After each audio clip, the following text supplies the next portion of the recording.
भाइयों को राम राम। कैसे हो मेरे मित्रों? अच्छे ही होंगे उस परमपिता परमात्मा की कृपा से। वेदवाद वेदव्यास ऋषि ने राजा परीक्षित को दिया ज्ञान। इस कथा को सुनने से पहले चैनल को सब्सक्राइब और लाइक करें। सभी भाइयों से प्रार्थना है कि वीडियो को पूरा सुने और चैनल को लाइक जरूर करें ताकि आने वाला वीडियो नोटिफिकेशन भाइयों के पास तुरंत पहुंच जाए। राजा परीक्षित ने वेदव्यास से प्रश्न किया कि मेरे बुजुर्ग मन के इतने गुलाम थे कि इसे काबू करने में असमर्थ रहे।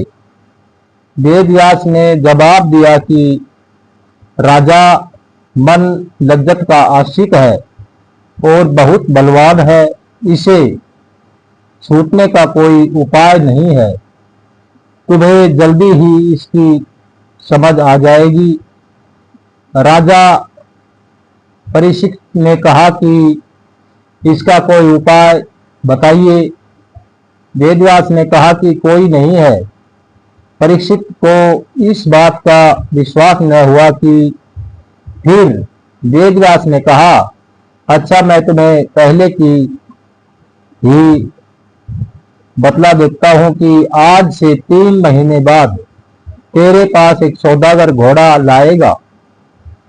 उसको न खरीदना, अगर खरीद भी लिया तो उस पर सवारी मत करना, मगर अगर सवारी भी हो जाए तो पूर्व दिशा की ओर मत जाना।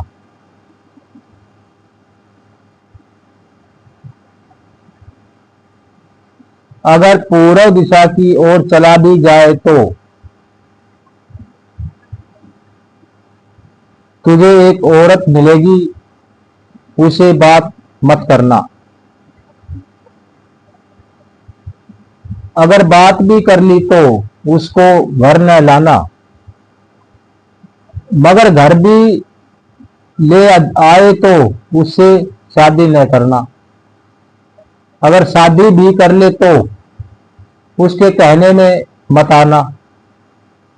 अच्छा जा, मैंने तुझे मन की शक्ति के बारे में सचेत कर दिया है, अब तू इसका इलाज कर ले। 3 महीने बाद एक सौदागर घोड़ा लाया। ऐसा घोड़ा राजा ने कभी नहीं देखा था। अमीरों वजीरों ने तारीफ की और कहा कि महाराज खरीद लो, सवारी न करना, बाहर के राजा आकर देखेंगे, तबले का श्रृंगार हो। तो राजा ने वह घोड़ा खरीद लिया। कुछ दिन बाद साइयों ने तारीफ की कि वह घोड़ा बहुत अच्छा है, इससे कोई ऐब नहीं है, आपकी सवारी से के लायक है। राजा ने मन में कहा, अच्छा सवार हो जाते हैं, पूर्व दिशा को न जाएंगे। जब घोड़े पर सवार होकर निकला, घोड़ा मुंहजोर होकर पूर्व दिशा में जंगल की ओर चल पड़ा। आगे एक जगह पर एक बड़ी खूबसूरत स्त्री बैठी रो रही थी। राजा ने घोड़े से उतर कर रोने का कारण पूछा तो वह कहने लगी, मेरे स्नेही और रिश्तेदार मुझसे बिछड़ गए हैं, जंगल में अकेली हूं, मुझे समझ नहीं आती कि कहां जाऊं, मुझे साथ ले चलो। राजा ने कहा, अगर मैं तुम्हें अपने साथ राज दरबार लेकर जाता हूं तो मैं तुम्हें सारी सुविधा प्रदान कर सकता हूं, पर मुझे यह समझ नहीं आ रही कि मैं तुम्हें साथ ले जाऊं या नहीं। कहने लगी, यहाँ जंगल में मुझे रीछ या शेर खा जाएंगे, आपको पाप लगेगा। राजा ने सोचा कि घर ले चलता हूं, इसके साथ शादी नहीं करूंगा। जब लाया कुछ दिनों के बाद लोगों ने तारीफ की कि बड़ी नेक है, बड़ी सुशील है, आपके लायक है। राजा ने शादी कर ली। कुछ दिन गुजर गए तो कहने लगी कि एक आम आदमी भी जब शादी करता है तो अपनी बिरादरी को खाना खिलाता है। राजा ने पूछा, तू क्या चाहती है? बोली, ऋषियों मुनियों नेक पुरुषों को बुलाकर खाना खिलाओ। जब सब ऋषि मुनि आकर बैठ गए तो स्त्री ने राजा से कहा, मैं आपकी अर्धांगिनी हूं, मैं भी आपके साथ सेवा करूंगी। अब ऋषि मुनि जंगल के रहने वाले थे। रोटी परोसते परोसते कहने लगी, ये सब बदमाश हैं और मेरी ओर देखते हैं। राजा को क्रोध आया, तलवार लेकर सबको कत्ल कर दिया। उसी वक्त वहां वेदव्यास प्रकट हुए और बोले, बता राजा, तू क्या कहता था? राजा परीक्षित ने शर्म से अपना सिर झुका लिया। मन ने बड़े बड़ों की मिट्टी पलित की है। परस्पर विश्वामित्र,